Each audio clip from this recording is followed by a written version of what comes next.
परिवार को जब कोई पुलिस संरक्षण नहीं मिला, क्योंकि वहाँ के ज़्यादातर हिंदू परिवार पलायन कर गए थे, कराना छोड़ करके भाग चुके थे।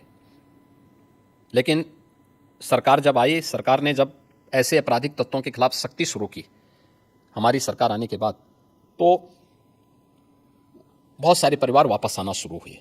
तो उनकी प्रॉपर्टी पे बहुत सारे दंगाइयों ने कब्जा करके रखा हुआ था, तो उन कब्जों को खाली, बहुत सारे लोगों ने तो सरकार बनते ही कब्जे खाली कर दिए थे, बाकी जो बचे हुए थे तो उनको हमने वसूली के साथ कब्जे खाली भी करवाए, और ये सारी कार्रवाई वहां पे संपन्न हुई।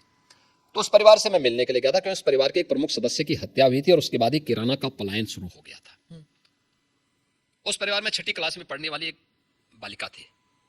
मैं उस परिवार में गया तो मैंने उस बेटी से पूछा, मैंने कहा कौन क्लास में पढ़ती? उसने कहा 6ठी क्लास में। मैंने कहा स्कूल जाने में भय नहीं लगता है? उसने कहा नहीं, अब तो नहीं लगता है।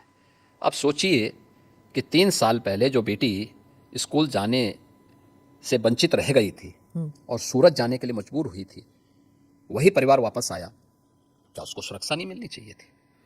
आप कह रहे हैं कि दंगाइयों के खिलाफ कार्रवाई नहीं होनी चाहिए, तो फिर इन बेटियों की सुरक्षा कौन करेगा? इन व्यापारियों की सुरक्षा कौन करेगा?